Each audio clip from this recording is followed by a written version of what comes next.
vous souviendrez, dans un passé récent, il y a une coalition de manipulation étrangère qui a utilisé la CEDEAO et qui voulait en finir avec un État de l'AES. À l'époque, l'AES n'était pas encore né. Il s'agissait du cas pratique du Niger. Et le Burkina, vous vous souviendrez, à l'époque, avait dit, si le Niger était attaqué, que les manipulateurs et que l'impérialisme sache que c'est le Burkina qui a attaqué. Et dans ce cas de figure, nous rentrons en guerre. Et comme toujours, l'impérialisme a de la suite dans les idées et de l'intelligence. Elle mesure toujours le rapport de force. Et le Mali a emboîté le pas du Burkina pour dire, si le Niger était attaqué, c'est comme si le Mali était attaqué. Jugeant les rapports de force, les manipulateurs ont estimé que c'était en leur défaveur. Surtout que toute l'Afrique, toute tendance confondue, tout pays confondu, allait s'embraser pour le mauvais sort de l'impérialisme français. Donc ils ont reculé. Mais quand ton adversaire recule, il faut l'asséner le coup fatal. Je pense que la création de l'AES était un premier coup une droite, et maintenant la gauche et l'autre droite qui va au bon endroit, c'est le retrait de la CEDEAO, parce que la CEDEAO a suffisamment démontré qu'elle était malfaisante, elle ne travaillait plus pour les intérêts des peuples membres de la CEDEAO, puisqu'elle a violé ces accords des pères fondateurs de la CEDEAO. On a assisté dans un passé récent, la communauté européenne a dit tout le mal bien de l'Angleterre, mais ça n'a pas empêché l'Angleterre de se retirer. Dans notre cas d'espèce, que ce soit le Mali, le Burkina et le Niger, vous vous souviendrez que nous pouvons manger de notre mil et de nos céréales pour survivre. Il n'y a que ceux qui ont été à la mauvaise école de l'impérialisme, particulièrement français, qui s'excitent fébrilement au même titre que la France. Parce que quand la France est malade, ces gens sont malades avec eux. Le Burkina se porte très bien. Avec ce retrait, on va se voir dans le miroir. On va se prouver à nous-mêmes de quoi nous sommes capables. C'est un défi face à l'AES. Et on était à la SINCOT, le Salon international du coton et du textile à Koudougou. C'était les premiers pas de la souveraineté. Et durant tout ce salon international, permettez-moi de faire un coucou au jeune Savadogo, un slameur. Il a résumé, il a dit haut et fort ce que tout l'intelligentsia, à l'exception du président, a fait du coton, le procès du coton. Comment, en ces temps d'impérialisme dégradant, on peut se permettre de produire le coton et envoyer 99% de notre coton en traitement en Occident? C'est un blasphème, un manque d'intelligence. Et le petit, justement, a eu à dire, il faut que les Burkinabés apprennent à réfléchir par leur propre tête. Nous avons l'État, les fonctionnaires, nous avons l'armée nationale, nous avons la douane, nous avons la police, nous avons les eaux et forêts et le peuple burkinabé. Que le peuple burkinabé apprenne à vivre de son coton. En situation de péril extrême, les peuples ont du génie. Donc le SINCOT met les peuples producteurs de coton. Le coton est un produit de rente. Ceux qui ne le savent pas, le coton est cultivé sur des terres fertiles. Nous devons consommer ce que nous produisons. Est-ce que dans le cas d'espèce que chacun se pose la question utile, est-ce que nous consommons le coton que nous produisons?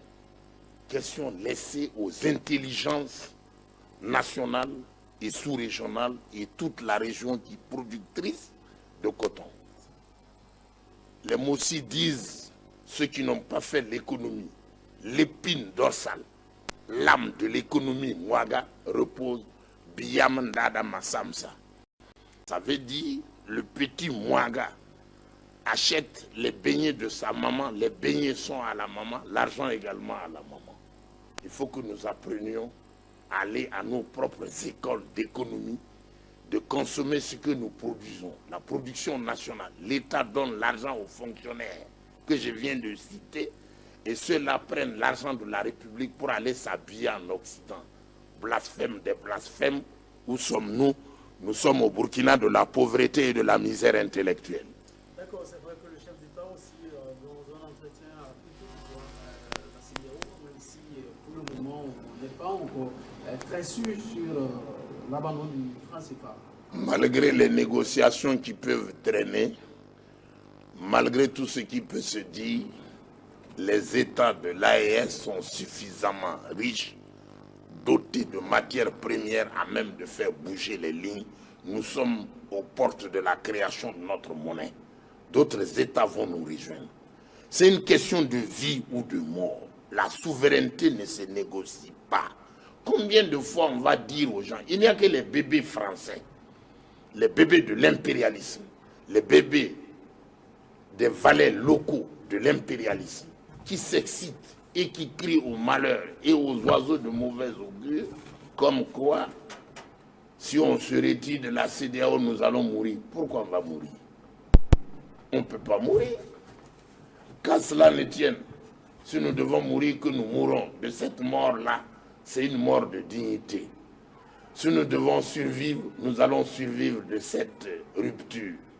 Encore une fois, nous sommes aux portes de la création de notre monnaie. La souveraineté africaine commence par les États de l'AES. C'est pas de la propagande. Quelle est votre vision pour l'AES dans un délai très proche?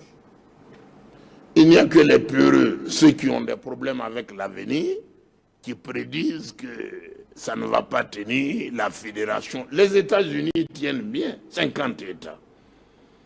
Si ce n'est pas parce que c'est des esprits esclavagistes, des esprits de soumis, ils n'ont jamais rien pensé de bon pour l'Africain.